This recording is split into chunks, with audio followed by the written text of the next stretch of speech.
আসসালামু আলাইকুম প্রিয় দেশবাসী। বাংলাদেশ জাতীয়তাবাদী দলের চেয়ারম্যান জনাব তারেক রহমান 22 তারিখ সিলেট থেকে নিয়ে চট্টগ্রাম বিভিন্ন বিভাগের ডিস্ট্রিক্টে উনি সমাবেশ করতেছেন।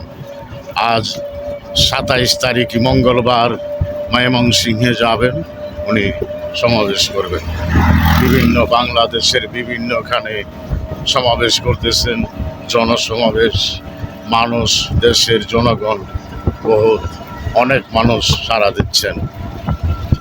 দল মত নির্বিশেষে যত ধর্মের লোক আছে বা যত কর্মজীবী আছে সকল লোকজনের প্রশ্নের উত্তর দিচ্ছেন। আশা করি বাংলাদেশের জনগণ বাংলাদেশ জাতীয়তাবাদী দল বিএনপিকে নির্বাচিত করে বাংলাদেশের দায়িত্ব পালন করার সুযোগ দিবেন। বেগম জিয়াও, প্রেসিডেন্ট জিয়াউর রহমান, তিনবারের প্রধানমন্ত্রী বেগম জিয়ার মতন প্রেসিডেন্ট জিয়ার একমাত্র ছেলে জনাব তারেক রহমান বিশ্বের সেরা ব্যক্তিত্ব, আর বাবা মার মতন হবে ইনশাল্লাহ। আশা করি সেই সম্মান বাংলাদেশের জনগণ তারেক জিয়াকে দিবে। তারেক জিয়ার আচার ব্যবহার সকল কিছু ভালো, জনগণের সাথে যে আচরণ করতেছেন সকল দিকে ভালো আচরণ দেখা যাচ্ছে। তাই বাংলাদেশের জনগণ বিএনপি ক্যান্ডিডেটকে নির্বাচিত করে, বিশেষ করে আমাদের কিশোরগঞ্জ 6 নং ভৈরব কুলিয়ারচরের শরীফুল আলম ভাইকে আমরা দানের শীষ প্রতীকে ভোট দিব। দেশ ও দশের সেবা করার সুযোগ দিব।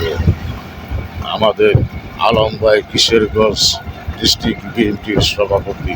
তো আলম ভাইকে হিন্দু, মুসলিম, বৌদ্ধ, খ্রিস্টান সকল জনগণ, ভৈরব কুলিয়ারচরের জনগণ সবাই আমরা ভোট দিয়ে, দানের শীষ প্রতীকে ভোট দিয়ে, স্বাধীনতা বিশ্বাসী যারা আমরা দানের শীষ প্রতীকে ভোট দিব। আলম ভাইকে জয়যুক্ত করে বাংলাদেশের সংসদে পাঠাবো। আর সকল বাংলাদেশের জনগণ যেখান থেকে বাংলাদেশ জাতীয়তাবাদী ক্যান্ডিডেট দিয়েছে তাদেরকে জয়যুক্ত করবেন। জয়যুক্ত করে বাংলাদেশ জাতীয়তাবাদী দল স্বাধীনতা বিশ্বাসী সেই দলকে বাংলাদেশের দায়িত্ব দিন। সবাই একযোগ হয়ে বিএনপিকে ভোট দিন, বাংলাদেশের দায়িত্ব পালন করার সুযোগ দিন।